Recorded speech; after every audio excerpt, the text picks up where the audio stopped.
Assalamualaikum teman-teman. Kembali lagi sama aku tentang sharing pengalaman anak aku yang ada hipospadia, dan kita udah banyak ngebahas tentang hipospadia, udah ngejelasin langkah-langkah yang kemarin aku laluin untuk bisa operasi hipospadia. Dan masya Allah, alhamdulillah ternyata banyak banget antusiasnya, dan ternyata yang selama ini aku pikir aku sendiri atau penyakit ini tuh jarang banget, dan awal-awal aku tahu anak aku ada hipospadia tuh aku bener-bener bingung banget. Aku harus nyari tahu kemana, aku harus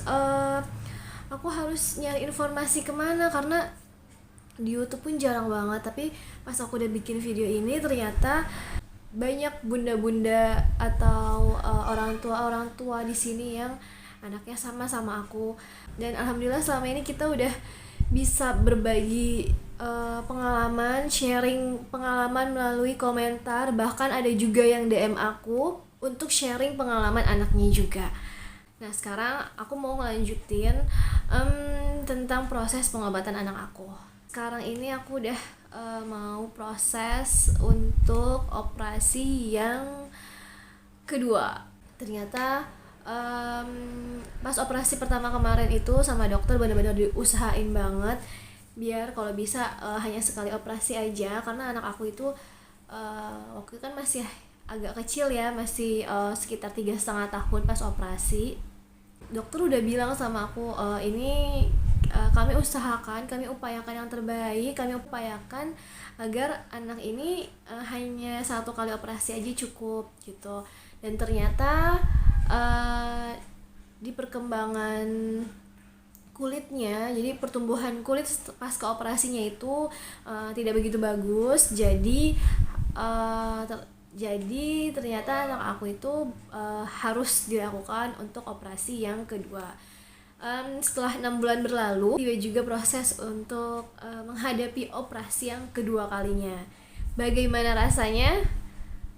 Rasanya sama operasi yang pertama, nggak kurang deg-degannya, masih sama deg-degannya, masih sama rasa paniknya, masih sama.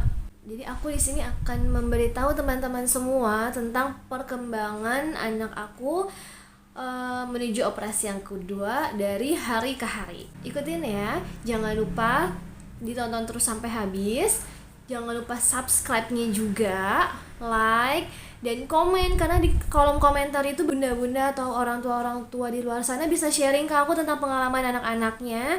Bunda-bunda lainnya yang baru tahu apa hipospadia dan baru nonton video aku, jadi dia sambil baca-baca komen sambil menambah ilmu pengetahuannya juga gitu.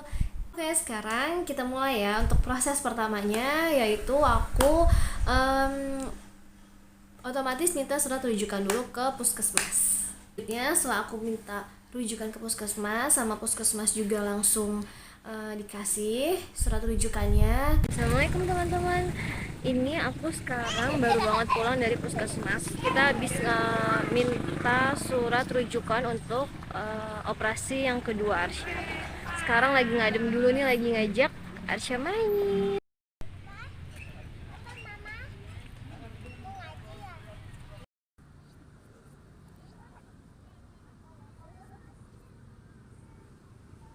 Besoknya aku langsung datang ke rumah sakit tempat anak aku rencananya akan dioperasi.